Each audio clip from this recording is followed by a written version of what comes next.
이목을 집중하게 만드는 세계의 건축물들. 세계 명소가 된 건축물은 마치 예술작품과 같은 아름다움을 자랑하며 때로는 첨단 과학으로 설명하기 힘들 정도의 치밀한 설계를 과시하기도 한다. 그리고 한 나라의 독특한 정서와 시대를 배경으로 탄생한 건축물 중에는 세상을 깜짝 놀라게 하는 뜻밖의 비밀들이 숨어 있었다. 인류 최대의 토목공사라고 불리는 거대한 유적 만리장성.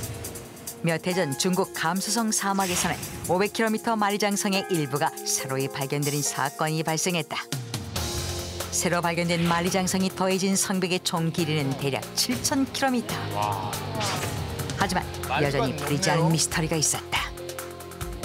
중국 역대 왕조들이 북방민족의 침입을 막기 위해 세운 거대한 방어용 성벽을 어떻게 지금까지도 유지할 수 있을 만큼 견고하게 만들었는지 오랜 세월 동안 밝혀내지 못했던 것이다.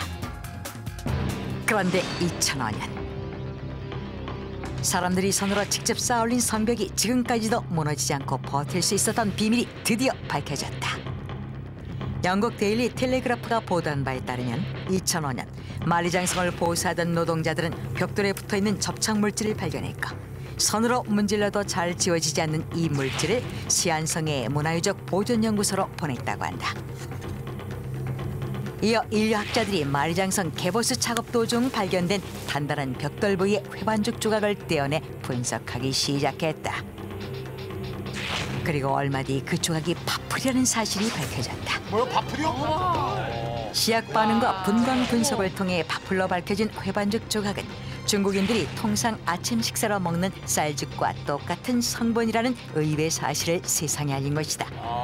그리고 그 파풀의 힘으로 만리장성이 무너지지 않고 있었다고 하는데 예대 시안유적 보존보건센터의 친재민과 학계 관계자들은 적외선 분석 결과 모르타르와 쌀이 결합력이 높은 거의 같은 분자 구조를 가지고 있기 때문에 벽돌을 연결하는 데 접착력을 발휘할 수 있었을 것이라고 발표하면서 부스럭거리고 푸석푸석한 성질을 가지고 있는 흙에 점성이 있는 찹쌀풀이 섞이면서 생긴 흙의 접착력이 성벽을 지탱할 수 있게 했다고 밝혔다. 더욱 놀라운 것은 당시 중국인들이 찹쌀이 굳으면 악어처럼 딱딱해져 강도도 높고 열이나 외부의 압력에도 잘 견딘다는 찹쌀 파풀의 성질을 응용해 당시 주식으로 흔히 구할 수 있었던 수수나 찹쌀로 성벽을 축조했다는 사실이었다. 또한 설계 당시 이 찹쌀 파풀은 내부로 연결하는 흙벽돌을 쌓는 데 사용했던 것으로 알려졌는데 만리장성의 안쪽으로만 마감 처리되어 눈에 보이지 않는 곳에 파풀이 쓰였기 때문에 쌀죽 접착제 파풀의 존재는 뒤늦게 알려진 것으로 밝혀졌다. 이렇게 해서 세계에 회자되던 만리장성의 미스터리는 2000년 전에 만리장성을 건설하던 노동자들이 성벽의 접착제를 자신들이 먹던 찹쌀죽의 파풀을 사용한 것으로 밝혀졌고 더불어 파풀의 힘은 또 한 번 세계를 깜짝 놀라게 했다. 한편 우리가 아름다움의 대명사라고 극찬하는 프랑스의 에펠탑에도 불편한 진실이 숨어 있었다. 1889년 프랑스는 세계에 자신들의 건축 실력을 과시하기 위해 파리 만국 박람회 기념이라는 명목으로 철탑을 지키로 결정했다.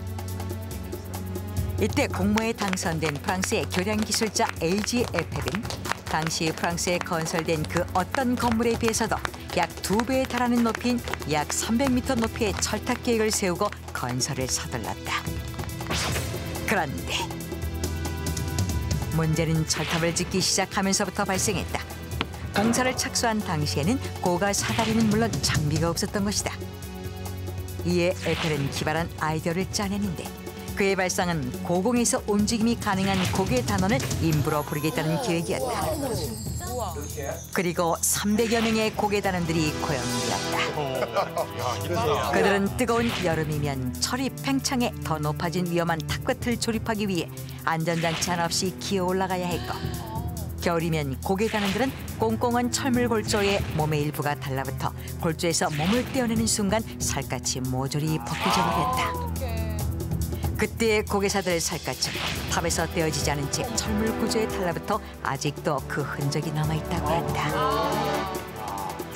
그렇게 세계 각국의 사람들은 에펠탑의 아름다움에 환호하지만 실상 에펠탑은 고개사들의 목숨을 담보로 수많은 부상자를 속출해낸 가운데 완공될 수 있었던 것이다. 그런가 하면 프라하의 상징물에는 기구하고도 슬픈 사연이 숨겨져 있다. 프라하의 심장부인 고시청사 광장 주변. 이 광장에서 가장 인기 있는 명물은 고시청사에 걸려있는 70m의 천문 시계탑이다. 이 시계탑은 아름다운 외형도 외형이지만 매시 정각의 작은 창이 열리고 죽음을 상징하는 해골이 등장한다. 이때 해골 모형이 시계에 연결된 줄을 잡아당기면 종소리와 함께 예수의 12 제자상이 하나씩 나타났다가 사라지는데, 이렇게 특별한 시계탑은 뜻밖의 비밀을 간직하고 있는 주인공이었다. 15세기 프라하 대학의 사교수 하누시오는 자신의 모든 것을 걸고 정확하고도 의미 있는 시계를 만들고 싶었다. 오랜 시간을 매달려 완성한 하누시오의 시계는 너무 아름다워 당시 사람들로부터 극찬을 받았고, 소문은 번져나가 유럽의 각국에서 똑같은 시계를 만들어 달라는 주문이 쇄도하게 이르렀다. 그러나 이런 상황을 알고 하누시오를 주시하고 있던 프라하 시청에서는 너무나도 아름다운 하누시오의 시계탑을 독점하고 싶은 욕심에 사로잡혔다. 그러던 어느 날, 야심한 시각, 침실로 괴한이 침입해 하누시오는 두 눈을 잃고 만다. Hanush went blind, as you have ordered.